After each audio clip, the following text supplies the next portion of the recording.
África, continente emergente con un mosaico de economías que en medio de conflictos internos y de la persistencia del colonialismo y el imperialismo han logrado crecer a niveles esperanzadores.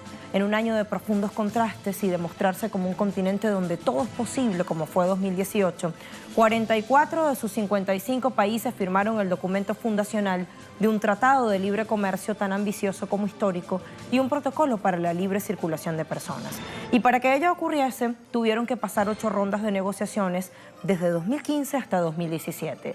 El camino hacia la obtención de una zona continental de libre comercio hace parte del sueño panafricano de Pat Moore, Dubois, Lumumba, Kenyatta, Albert Lutuli, Julius Nyerere, Frantz Fanon y Cabral, por nombrar solo pocos. Cuando la Organización para la Unidad Africana se fundó en Addis Abeba, Etiopía, el 25 de mayo de 1963, hubo grandes diferencias sobre la naturaleza política y la trayectoria histórica de esa unificación del continente. Por ejemplo, gobiernos revolucionarios como los de Ghana, Guinea, Argelia, Mali y Egipto querían meter el acelerador para la formación de Estados Unidos de África, y los más conservadores abogaban con tibieza por un acercamiento regional gradual para que no quedasen amenazados sus lazos imperialistas. Si ese contraste persiste, ¿cómo dotar de mayor solidaridad política y económica al continente? ¿Cómo avanzar en medio de esa doble condición de resignación y resistencia, de desconsuelo y optimismo que ostenta África? AFTA, nuevo camino hacia el panafricanismo, materialización del sueño de gran patria común. En nuestra jugada crítica de hoy, desplegado hasta el tablero como siempre, miramos últimos acontecimientos y actores involucrados y usted nos acompaña.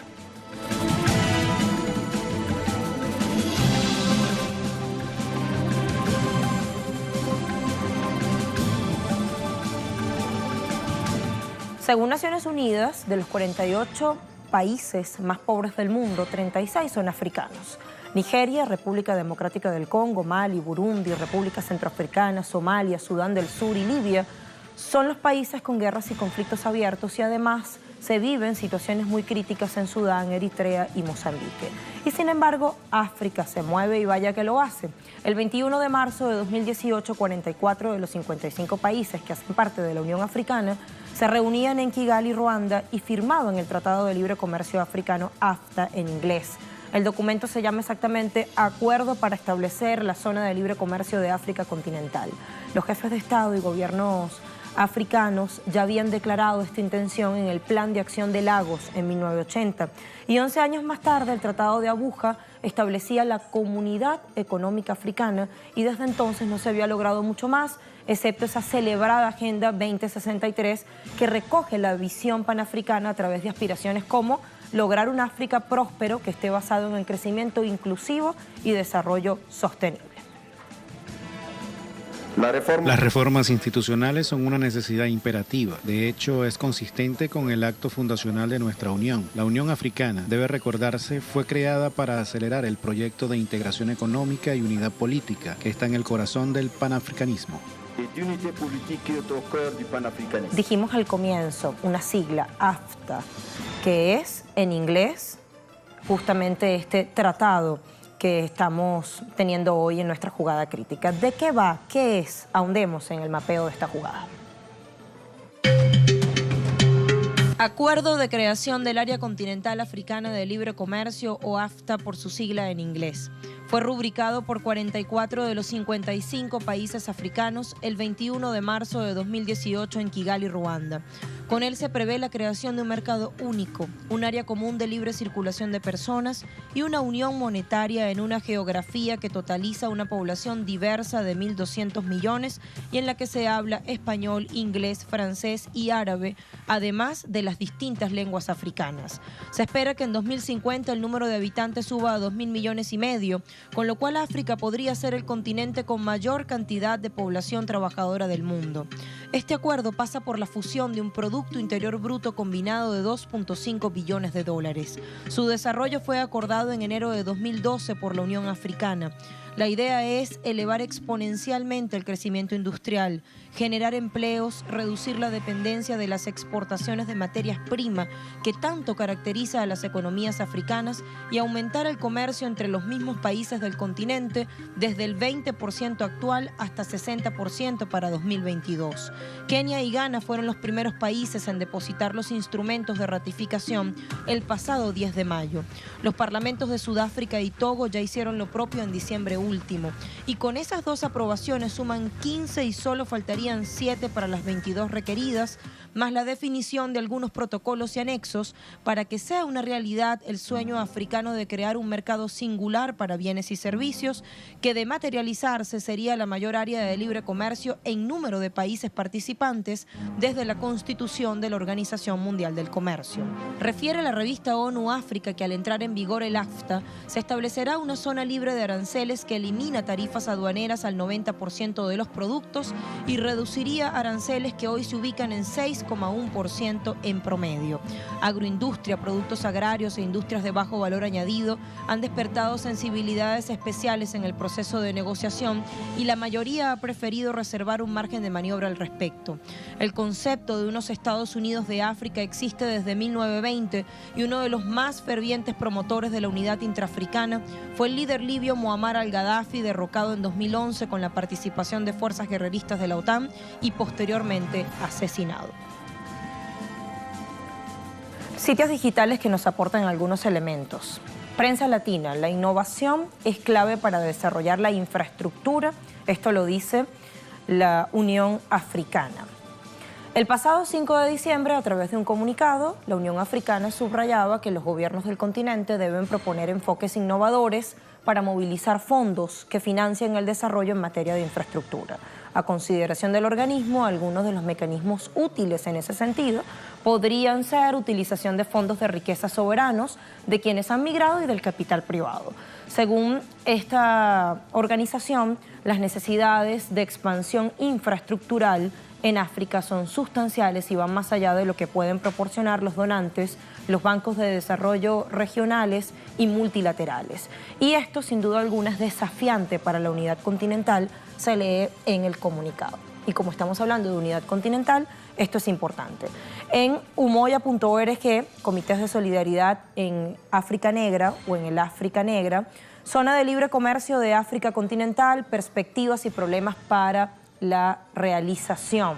Una nota publicada el 21 de junio pasado, problemas respecto al AFTA, es uno de los intertítulos y se lee que dos estados importantes que no han ratificado el acuerdo son las repúblicas de Nigeria y Sudáfrica, dos de las economías más grandes y más pobladas del continente. Del segundo, el actual gobierno del presidente Muhammadu Buhari parece el más reacio a apoyar al AFTA.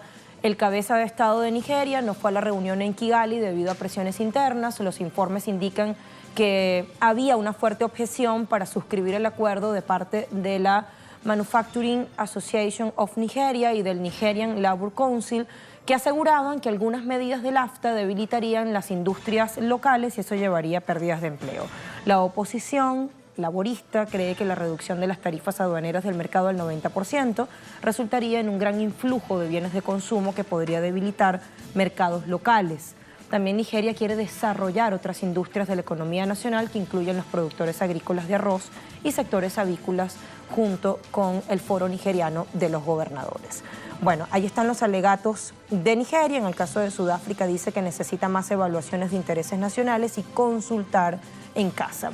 Me voy a rebelión.org, allí encontramos nuestra recomendación intitulada AFTA, el nacimiento de la zona de libre comercio más grande del mundo, un punto de inflexión para África.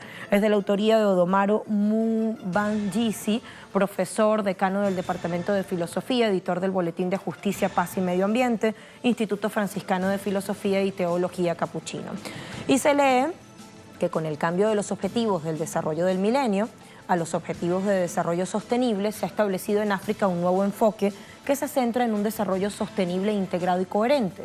Y pese a que algunos de esos enfoques destilan elementos que pertenecen a la agenda neoliberal, África todavía podría sacar algo de provecho de ellos. En ningún caso se debería abandonar el enfoque de los 8 objetivos de desarrollo del milenio, que pretendían erradicar pobreza y hambre extrema, lograr educación primaria universal, promocionar la igualdad de género y empoderar a las mujeres, reducir mortalidad infantil, mejorar salud materna, combatir SIDA, malaria y otras enfermedades, asegurar sostenibilidad del medio ambiente y desarrollar una agenda global para el desarrollo. Esto cree el autor y se pregunta respecto a los riesgos, ¿cuáles son? Y dice, están todos aquellos que quieren sacar tajada de la integración regional. En primer lugar, las numerosas milicias armadas que recorren el continente, especialmente en Somalia, República Centroafricana, Sudán del Sur, República Democrática del Congo y la Nigeria de Boko Haram. Todas ellas fuerzas negativas y hay que tomar medidas para evitar que estropeen el progreso de este acuerdo. Bueno, y nosotros nos preguntamos qué efectos a corto, mediano y largo plazo generará este acuerdo de libre comercio para África en caso de materializarse. ¿Cuáles son las barreras estructurales que encuentra un sueño de libre comercio para los estados de la Unión Africana? Y algo muy importante que siempre traemos a colación cuando se abre este debate. Libre comercio es igual a equidad. ¿Cómo hacer para superar las asimetrías que naturalmente existen entre estos países? ¿Cómo hacer para que no se beneficien más quienes tienen un mejor desarrollo industrial que quienes no?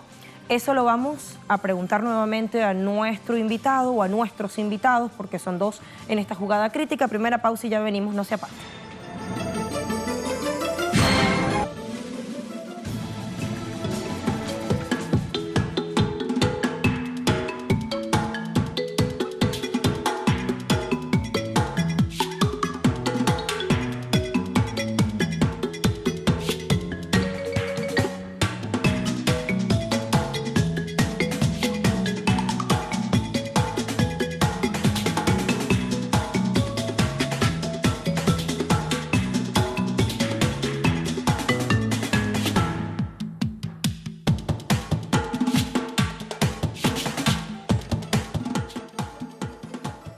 AFTA, nuevo camino hacia el panafricanismo, materialización del sueño de gran patria común, es decir, la unidad por encima de las fronteras nacionales o más allá de las fronteras nacionales. Esa es nuestra jugada crítica de hoy, sigamos desarrollando. Y hay otros dos sitios digitales que nos aportan elementos interesantes. Por ejemplo, este medio digital español es global.org, zona de libre comercio africana. Euforia, sudor o lágrimas, es un artículo publicado el 24 de julio pasado. Y hay otro intertítulo acá que queremos destacar o cuyo contenido queremos reseñar. La liberalización no es un camino de rosas, para empezar a introducirnos en uno de los interrogantes que planteábamos ya.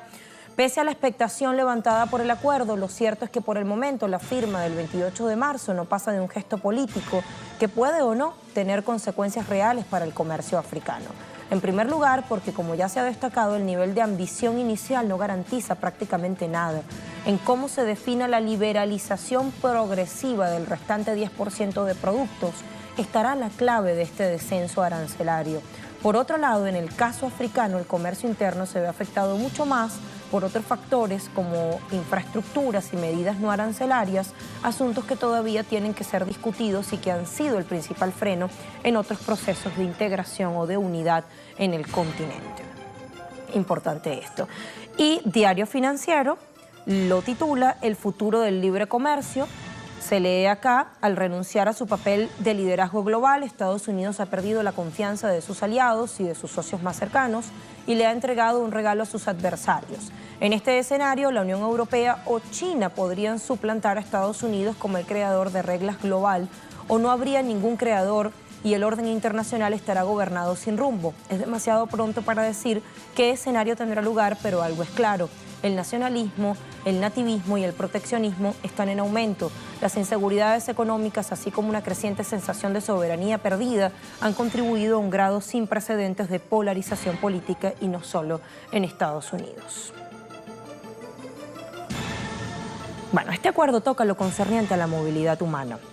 Ello nos lleva a hablar de los patrones migratorios o del fenómeno migratorio en el continente africano, que es especialmente complejo, porque entre otras cosas, avances en integración, mayores estándares de calidad de vida, mejores infraestructuras y más acceso a tecnologías de comunicación e información en algunos de los países de esta región hacen que África sea por delante de Asia el continente que ha experimentado mayor crecimiento relativo de migrantes en los últimos tiempos. Y queremos explicarlo con las particularidades que siguen. En 2017, había más de 36 millones de inmigrantes africanos en el mundo, 3/4 más que a comienzos del siglo.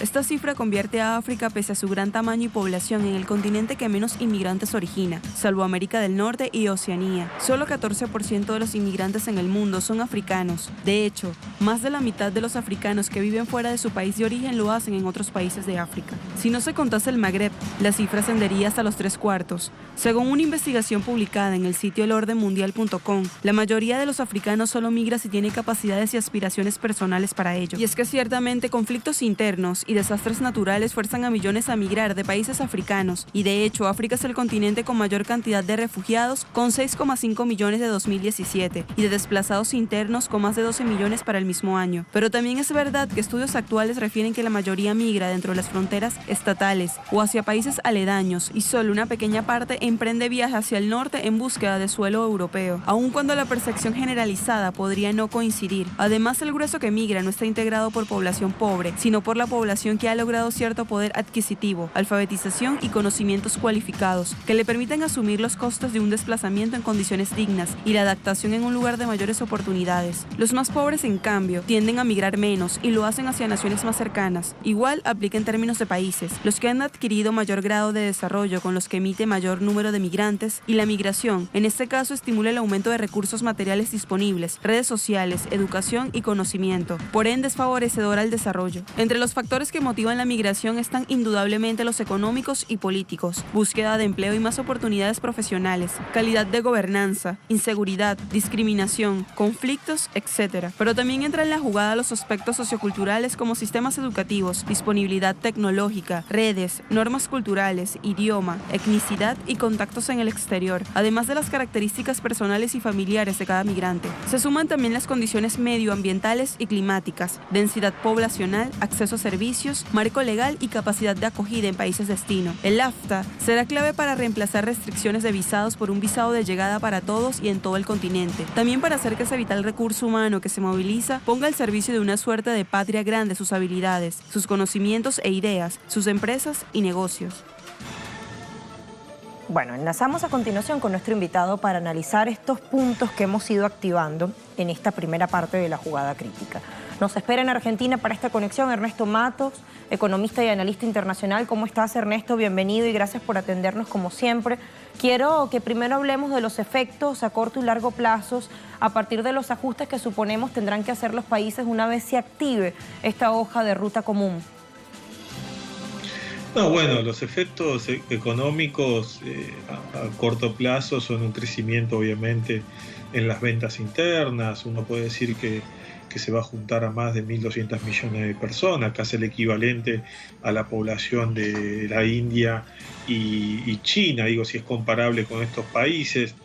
Entonces, en ese futuro próximo, la base del libre comercio estaría dando solamente datos económicos positivos. El problema sigue estando justamente en lo que se anunciaba, que era una problemática de la migración, el desplazamiento y los índices sociales. La pregunta que acá nos tendríamos que hacer es si el libre comercio soluciona los problemas sociales o va a solucionar los problemas sociales que hoy tiene África. Esa era una de las preguntas que nosotros teníamos, porque es una discusión que siempre abrimos cuando estamos debatiendo sobre el libre comercio, Ernesto, y podríamos profundizar acá. Si apertura comercial siempre es igual a desigualdad. Leíamos un artículo que tenía ese intertítulo, liberalización no es un camino de rosas.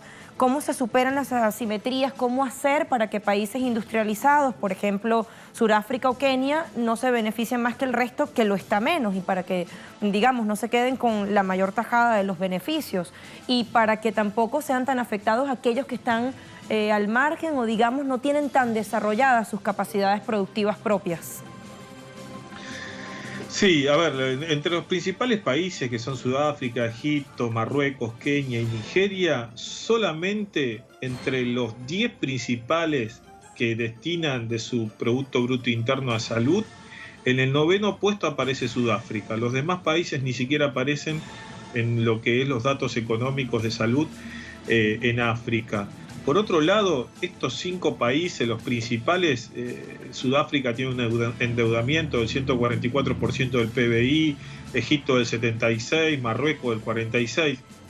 Estamos con economías que no destinan parte de su riqueza a aplacar los problemas de la salud o temas sociales, pero sí el endeudamiento.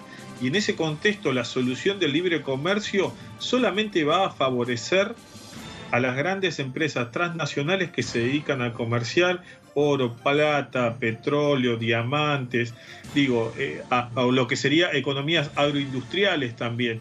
Pero siempre el libre comercio ha servido a las grandes empresas transnacionales para evitarse costos de transporte y obviamente de comercialización.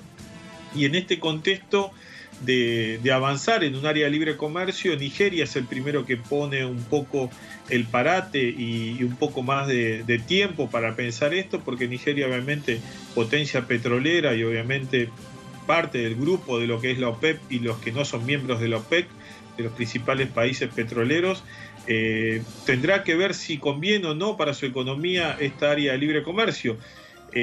Se da en un contexto en el cual China también llevó adelante su segundo encuentro este 2018 que pasó entre África y China, digamos, ¿no? El desembolso de $60.000 millones de China también hace suponer que hay empresas, tanto británicas, norteamericanas como chinas, compitiendo por la industrialización de los recursos naturales en África. ¿Tú no crees entonces, Ernesto, que sea un punto de inflexión para África la materialización de este acuerdo? No, porque si uno va a la historia de los países como Gran Bretaña, Estados Unidos, Francia y Alemania, ninguno de estos países se desarrolló con el libre comercio, siempre tuvieron en su origen histórico una fuerte administración del comercio exterior, un fuerte proteccionismo y un fuerte Estado que administraba según lo que tenía que desarrollar en el momento histórico en el que estaba para producir. Esto en África no se está discutiendo, lo que se va es directamente a la necesidad del libre comercio como solución a problemas sociales que difícilmente lo puedan llevar a resolver con el libre comercio.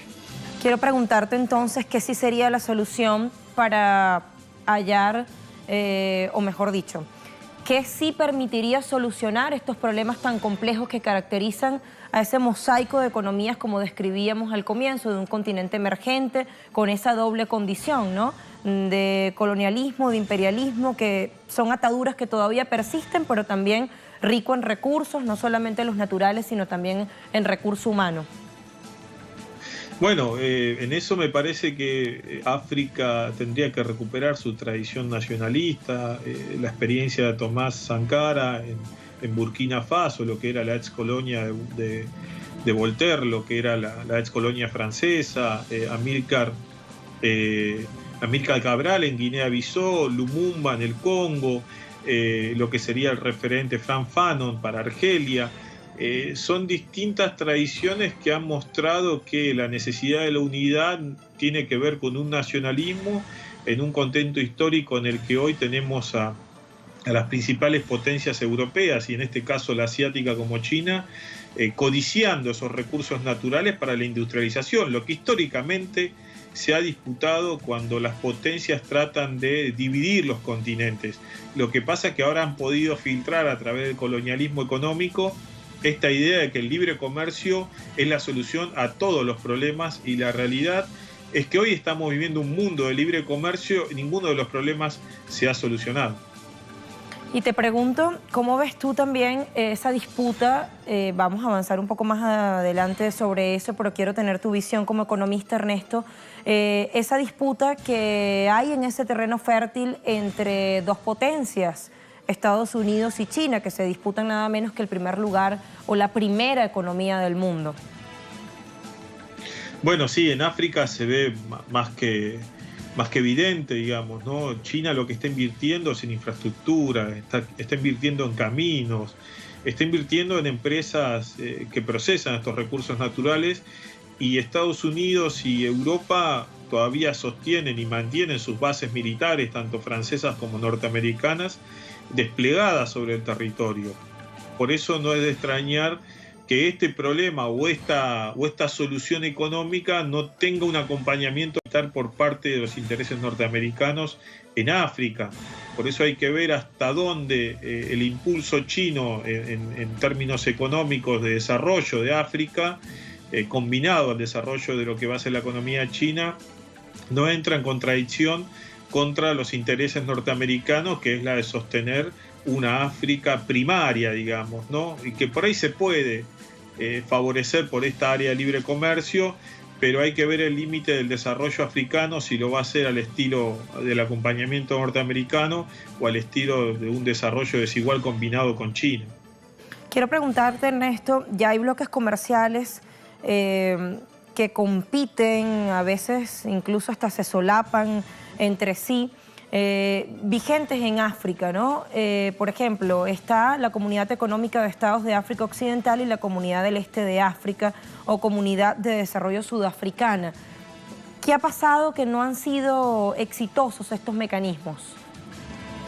Bueno, uno de los problemas y por los cuales derrocaron a Gaddafi era también pensar una moneda única.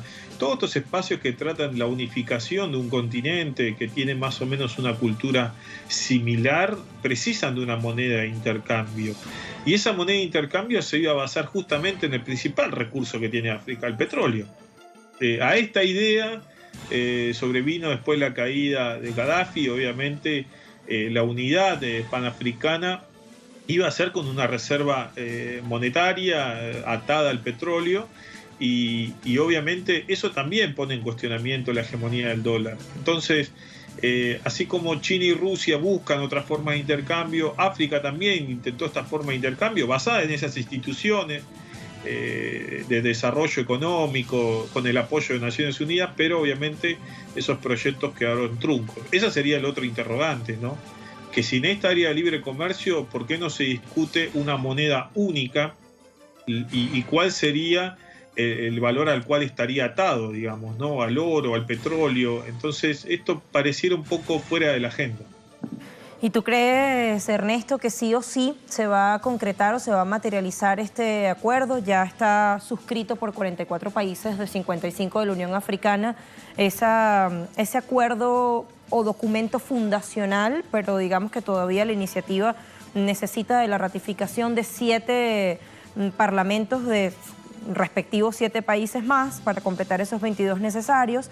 Y lo que muchos medios reseñan es que Nigeria, primera economía y país más poblado del continente, y Sudáfrica, tercera potencia económica africana, como se dice coloquialmente, aguaron la fiesta al no firmar, al no rubricar el documento. Hay un analista nigeriano que estábamos leyendo, Tayoke, que dice: es una tragedia que las 2 economías más prominentes se hayan negado a firmar porque, explicaba un medio internacional, de todas están remando contra la corriente de la historia, porque el AFTA sucederá con o sin estos 2 países. Entonces retomo la pregunta inicial: ¿crees que sí o sí se materializa la iniciativa? Yo creo que se va a materializar. El área de libre comercio, hay muchas presiones, mucha diplomacia cruzándose para llevar adelante esto. Las grandes empresas hoy ya no quieren perder, no quieren tener más pérdidas a nivel internacional. Obviamente habrá países con mayor peso, como es Nigeria y África, con la posibilidad de salirse. No nos olvidemos que la zona euro tenía a Gran Bretaña con su moneda aparte. No es que Gran Bretaña o el Reino Unido se dio la soberanía monetaria. Entonces, podría pasar lo mismo en el caso de África. Digo, que estuviera un área de libre comercio, una zona económica, y que 2 países pudieran estar manteniendo su soberanía monetaria, pero siendo parte socio estratégico de estos espacios económicos. Y ya para finalizar, Ernesto, no obstante, aspectos o problemas que sin duda alguna son lastres para el potencial africano, como inseguridad, todo lo que tiene que ver con la gobernanza, el subdesarrollo, la pobreza, las enfermedades. 2019 podría ser, no obstante, reitero, un año en el que este continente emergente pueda seguir incrementando su relevancia en términos económicos y geopolíticos. Bueno, en términos económicos, desde el pensamiento liberal, sí, uno podría decir que hay una tasa de crecimiento, pero lo central me parece es la cuestión social. en África, los niveles de pobreza, los niveles de desigualdad, las industrias o ni siquiera una clase social que pudiera llevar adelante la industrialización de cada uno de estos países. Hoy se ve, no se ve eso en África, y por eso se hace difícil que en tan corto plazo pueda tener algún efecto positivo este tipo de acuerdo. Ernesto, muchísimas gracias por tu tiempo. Hasta pronto. No hay por qué. Un saludo a todos. Y feliz 2019 que se nos había pasado. Despedimos a nuestro invitado, economista, analista desde Argentina, Ernesto Matos. Bueno, a partir de la concreción del AFTA tenemos que también preguntarnos o analizar cómo se vislumbra el panorama de relacionamiento, de tejido de alianzas con otros países del resto de los continentes. Igual que la América Latina y el Caribe, hemos dicho, África es un territorio fértil, apetecible, con una cantidad no menor de recursos, no solo naturales, sino en términos de recurso humano. Y bueno, China mantiene alianzas de una forma, Estados Unidos las pretende de otra. Vamos a enrumbar el análisis hacia esa dirección una vez que hagamos nuestra última pausa en la jugada crítica. Espérenos que ya volvemos.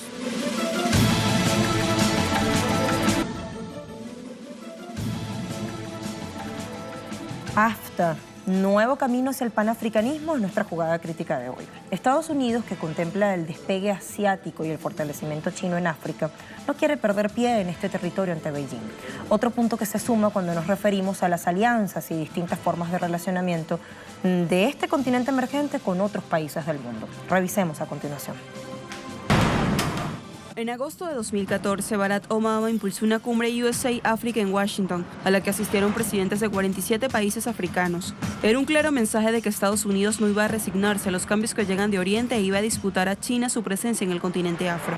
Obama lanzó también el plan Power Africa para llevar electricidad a algunas zonas de Sahel y visitó Kenia y Etiopía para hacer frente a la creciente actividad china. Desde 2010, China se ha convertido en el principal socio comercial de África, superando a Estados Unidos hasta el punto de que algunos estudios consideran que el intercambio comercial de China con África ya duplica el estadounidense africano. La preocupación norteamericana llevó al Comité de Inteligencia de la Cámara de Representantes a aprobar, en marzo de 2018, una investigación sobre los planes de China para reforzar su poder militar y económico en África. El 4 de septiembre de 2018 se celebró en el Gran Palacio del Pueblo la mesa redonda de la cumbre de Beijing del Foro de Cooperación China-África. El presidente Xi Jinping y el presidente del foro, el mandatario sudafricano Cyril Ramaphosa, encabezaron respectivamente la primera y la segunda fase de la reunión. El encuentro adoptó la declaración de Beijing sobre la construcción de una comunidad más cercana del destino, China-África, y el Foro de Cooperación China-África Plan de Acción de Beijing, 2019 y 2021.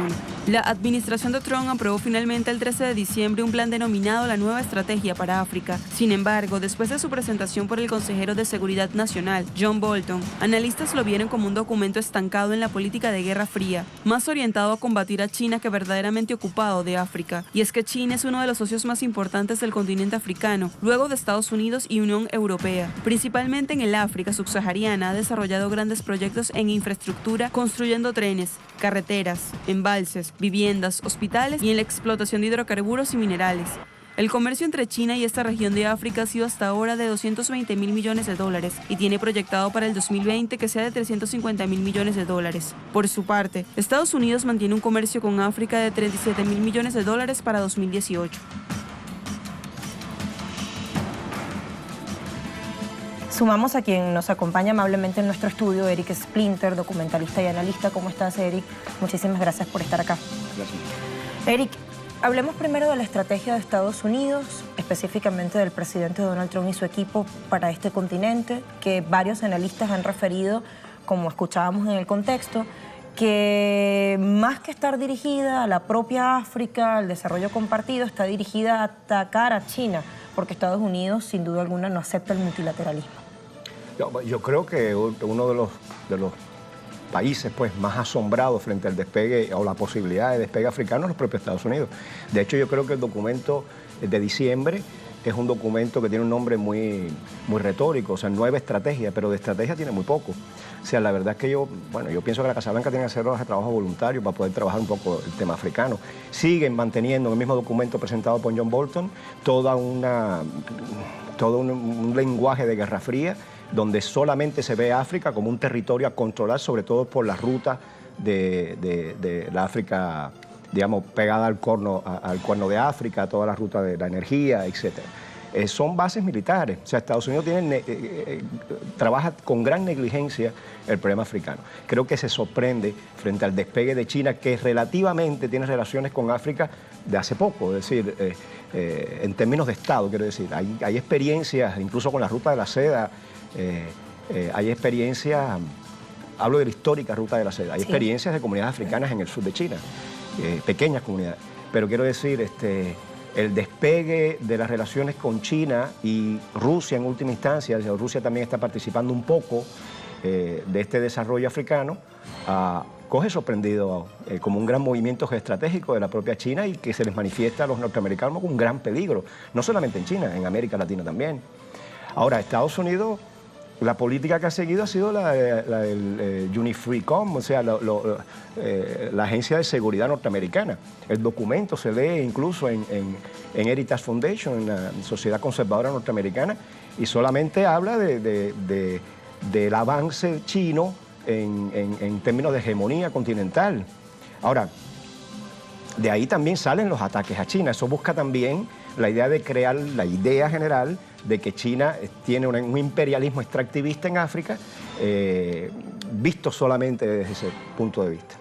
Yo creo que la estrategia china para poder desarrollar el continente, al cual sí le conviene el multilateralismo, contrario al documento incluso de los Estados Unidos, la nueva estrategia para África, que digo de estrategia tiene muy poco, está en inversión en infraestructura. Es que es impensable incluso una zona de libre comercio sin infraestructura. Es impensable una industrialización sin infraestructura. ¿Y en eso China es fundamental? Fundamental. China tiene ya Addis Abeba con Djibouti, tiene construido, ya está pensando en el ferrocarril hasta Sudán, o sea, en penetrar al sur de África. Se ha concentrado mucho en el África subsahariana, pero tiene grandes aliados en el sur de África. O sea, tenemos a Sudáfrica, por ejemplo, tiene como principal socio comercial a China en estos momentos. Angola supera a Namibia ahorita en la producción de petróleo y es un gran aliado de la estrategia china, digamos, de desarrollo continental. Creo que cualquier panafricanismo, pasa por el desarrollo de infraestructura en África. Si se da a través de la zona de libre comercio, habría que ver. Es decir, yo no soy en principio negado a la idea de que el libre comercio no puede ser un instrumento para... Habría que estudiar qué tipo de libre comercio. Nuestro primer invitado fue profundamente crítico al respecto y decía que el libre comercio no va a traer un desarrollo con equidad. No va a resolver los problemas sociales desde la raíz. Es que no se ve de qué manera se resuelven los problemas sociales. De hecho, los problemas sociales de África, están, digamos, los norteamericanos y Europa juegan mucho al sostenimiento de esta África primitiva, de esta África primaria y de este cuerpo doliente, porque eso le genera, sí, un gran dividendo en la industria de armamentos, con las guerras controladas, y toda la industria del humanitarismo. Es decir, parte, por ejemplo, el documento de la nueva estrategia norteamericana hacia África contempla la salida incluso de Estados Unidos de los programas de la ONU para ayuda en África, porque, bueno, hay una especie de racionalización del intercambio que tiene Estados Unidos al respecto y piensan, digamos, ponen en peligro la salida de Estados Unidos de los programas de la ONU. Pero ahí habría que ver cómo esos programas de la ONU forman parte también de una reproducción de la pobreza africana, porque ven solo el cuerpo doliente africano. O sea, está dibujado como un niño pequeño que necesita de la ayuda humanitaria del mundo en lugar de inversión concreta en el desarrollo de sus propias capacidades. Déjame decirte que hay todavía incipiente, pero hay un retorno a África. Muchos de los profesionales africanos, de origen africano, europeos, retornan a África bajo este tipo de proyectos de inversiones en infraestructura y que además contemplan a todo el continente africano. Que además hay un elemento político en eso, no es solamente económico, hay un elemento político. Hay reuniones de los partidos de gobierno, incluso con el Partido Comunista Chino, donde se analizan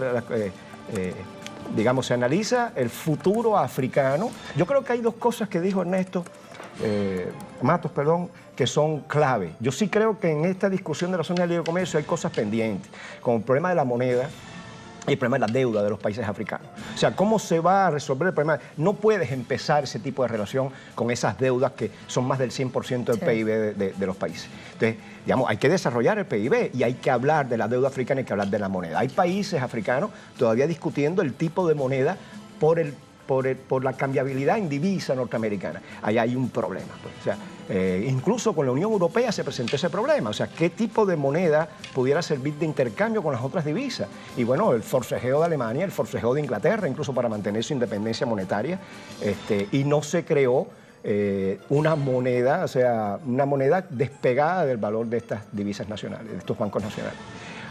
En África está ocurriendo algo similar, pero creo que hay que darle tiempo. Hay que darle tiempo a esas discusiones, yo soy un poco más optimista. Creo que economías que están creciendo un 8% ahorita mismo en África son cifras sorprendentes a nivel de crecimiento. Yo estoy de acuerdo con que si tienes una economía, digamos, de baja productividad, crecer en porcentajes tramposos. Claro. Pero en fin, no crecían aún en ese. Ahora, sí hay que tener... Pero sí podría ser el NAFTA un gran salto contra el proteccionismo o contra, digamos, esta andanada de guerra comercial que ha emprendido el presidente de Estados Unidos. Hay que tener un plan de desarrollo integral de África. Y en ese sentido, hasta ahora lo único que se prefigura es lo mismo, lo que los países africanos pueden dilucidar de su propio... y los planes de desarrollo. China, por ejemplo, vuelvo a repetir China. China acaba de tener un encuentro con Sudáfrica sobre un plan de desarrollo integral y estratégico.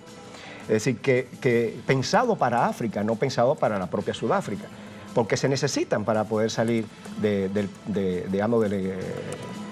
la trabazón de modernidad que tiene África en estos momentos. Ahora, no es cierto que África es un continente vacío, que África es un continente que solo produce refugiados, no es cierto eso. O sea, África tiene todo un estamento social profesional que más bien ha estado albergado en los países occidentales después de toda la época neocolonial y retorna a África bajo este tipo de proyectos. Están siendo contratados directamente incluso por empresas chinas. Hay más de 10.000 empresas chinas colaborando en diferentes áreas de desarrollo de infraestructura en África. Es importante eso. Es importante tener una infraestructura. By the way, todo el trabajo de infraestructura está creando China tiene una cláusula que no debe ser usada, por ejemplo, en términos militares. Que esa cláusula, si viola o no, después en la realidad es otra cosa. Pero hay una intencionalidad detrás que es panafricana, que busca y sobre todo multilateral. ¿Y los intereses transnacionales no podrían afectar retomar ese camino de sueño panafricano, de unidad más allá de las fronteras nacionales? Es que claro, de ahí nace la idea de que Asia continúe siendo un país de extracción y no un país que desarrolle su propia. Claro. Pero digamos, eso depende mucho de los países y de los acuerdos que firmen los países en relación a eso. Eso es casi inevitable. Usted necesita capital, usted necesita despegar el país, necesita resolver el problema de la deuda, necesita resolver el problema de la moneda intercambiable, pero por otro lado, necesitas inversiones. Y esas inversiones dentro de un plan general. ¿Cómo combina, por ejemplo, todas las metas del milenio con este desarrollo del libre comercio? Es decir, yo no veo necesariamente, habría que estudiar muy bien cuál es el plan final para estos países que firman el Tratado de Libre Comercio, porque no es necesariamente negativo. Creo que es un comienzo, con todas las contradicciones incluso que eso pueda tener para dentro de los pueblos. Pues. ¿Unión política o unión económica o ambas acompasadas? Yo creo que una determina la otra, es decir, usted tiene que tener relacionamiento y usted debe tener, digamos, la manera en que los países africanos puedan incluso especializarse en el tipo de productos que mejor hagan y que mejor, para poder conectarse todos. El proyecto chino es un proyecto de conectividad, realmente. Entonces, dejar eso un poco a ver cómo se van especializando y teniendo, digamos, vigilando muy bien el problema de las asimetrías, cosa que lamentablemente no ocurre con la Unión Europea. Es decir, la Unión Europea se convirtió casi, las políticas de la Unión Europea para la Unión se convertían casi en políticas copiadas del FMI. Es decir, ahí las asimetrías no fueron tratadas, no son tratadas todavía de manera coherente. Bueno, si usted tiene ese mecanismo, si es política la Unión, si la Unión además es política, puede vigilar perfectamente todas las deformaciones que pueda tener el libre comercio. Pero en principio creo que sí pudiera ser una herramienta necesaria para tener ese proyecto de conectividad africana, que sería la base incluso de un proyecto político panafricano. Los pueblos tienen que jugar su rol allí también, pero hay que de alguna manera darle la bienvenida a África. ¿Y podría tener algunas consecuencias para la paz? Por supuesto, o sea, fíjate que contrario a la nueva estrategia norteamericana, que solamente, o sea, Norteamérica tiene casi cerca de 10 bases militares en el sur, en el norte de África. El comando norteamericano está en Djibouti, precisamente en el Cuerno de África. Tienen bases de drones asesinos, drones que matan, pues, drones asesinos en todo el Cuerno de África. Ese es el proyecto norteamericano. O sea, ellos siguen muy bien a Thomas Waldhauser. Thomas Waldhauser se toma la atribución de decirle al presidente de Djibouti lo que debería dejar o no hacer a China en Djibouti, por la sencilla razón de que China tiene un centro de control de ese canal, por donde, que además es una ruta comercial importante, sí, tanto para Europa como para Asia. Hay experiencias tripartitas en los propios Estados Unidos, es decir, la Fundación Carter y otras fundaciones norteamericanas, independientemente del Estado norteamericano, han participado de experiencias tripartitas donde incluso incorporan a China. O sea, está Estados Unidos, Egipto, China, que han desarrollado experiencias tripartitas, pero es que el documento de la Casa Blanca en estos momentos está negado al multilateralismo. Está defendiendo posiciones, no solamente incluso contra China, sino incluso contra Francia, que mantiene, digamos, sus intereses en África muy bien posicionados. Francia tiene más de 4.000 militares en el norte de África. Se resiste a volver a casa. Claro, ahora, es una lucha por posicionamiento geoestratégico, más que contemplar el desarrollo y la emergencia de África como una economía posible y viable. ¿Que necesita de ayudas internacionales? Por supuesto, pero no necesita tampoco ser infantilizado en toda la política exterior. Es decir, África necesita una gran inversión, necesita contemplar lo que decía Matos con relación a la moneda para esa zona de libre comercio, y necesita además la inversión en infraestructura, y necesita pensar qué se va a hacer con la deuda africana, las deudas de los estados nacionales africanos. Eric, muchísimas gracias por el tiempo. Hasta pronto. A ti. Pasemos a nuestras conclusiones.